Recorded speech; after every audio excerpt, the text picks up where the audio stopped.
maybe explains the it. products that they used. And there are indeed some examples of women poisoning their husbands with their cosmetics, showing that they were extremely able both to understand that these were toxic chemicals and to put them to lethal use.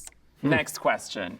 At Ya Boy DLG says, more important to mankind, Johannes Gutenberg or Steve Gutenberg? No shade to Steve Gutenberg, but I'm gonna go with Johannes here. Right. Johannes Gutenberg is associated with one of the most important technological breakthroughs in Renaissance Europe, the printing press. Here is a small-scale model of a Gutenberg press. Printing had been known in China for centuries, but it was block printing. It wasn't printing with movable type. So the key breakthrough here is having different characters for each letter made out of lead that can be recombined. And this makes it much more economical to produce many, many pages of text in a short time. And of course, the abundance of paper, which again is a Chinese technology that becomes increasingly common in Europe. Paper is made by pulping old rags. It's made of underpants, if you will, and it's much cheaper than the animal hides on which people wrote earlier in the Middle Ages. The press itself is modeled on a wine press. This is where we would put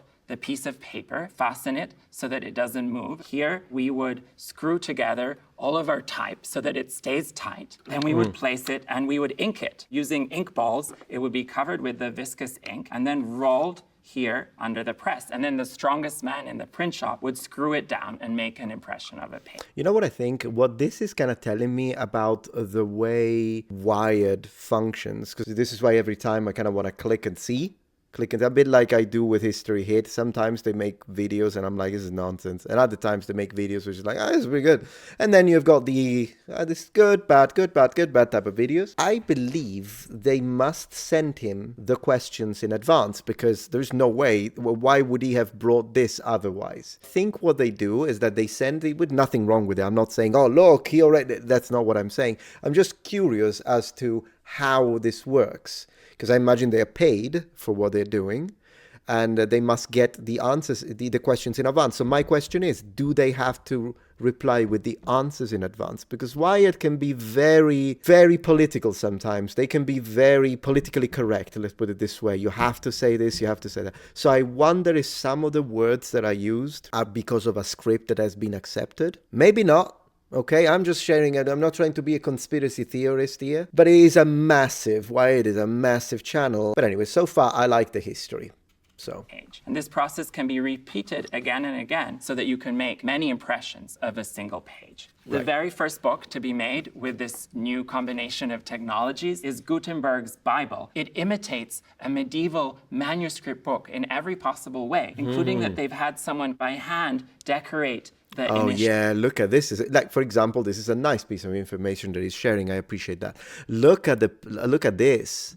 This is, wow. And it's printed. Could you imagine that? Letters. In the 50 years from the invention of the printing press, some 6 million books were produced in Europe in about 40,000 editions, which is probably more books than had been produced in Europe in the preceding millennium. One of the many effects of the printing press can be seen in the Protestant Reformation, which, starting with Luther's theses of 1517, relied on the ability of reformers to print out their ideas and to distribute them quickly. It almost became a form of Renaissance social media. Without the existence... That's a very good way to put it.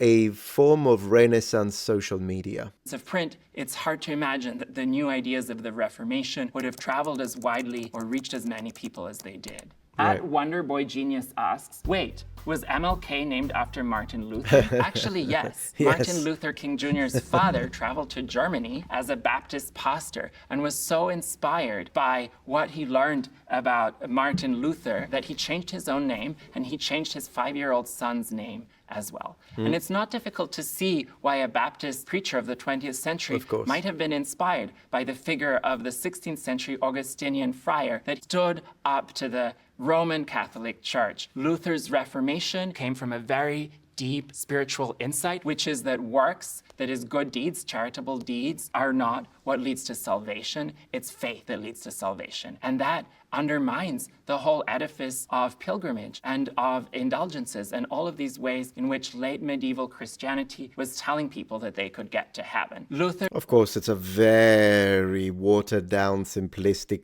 description of the core doctrinal differences between the Protestant movement and Catholicism. But sure, I mean, he didn't have much time, I guess, to go into the details of that.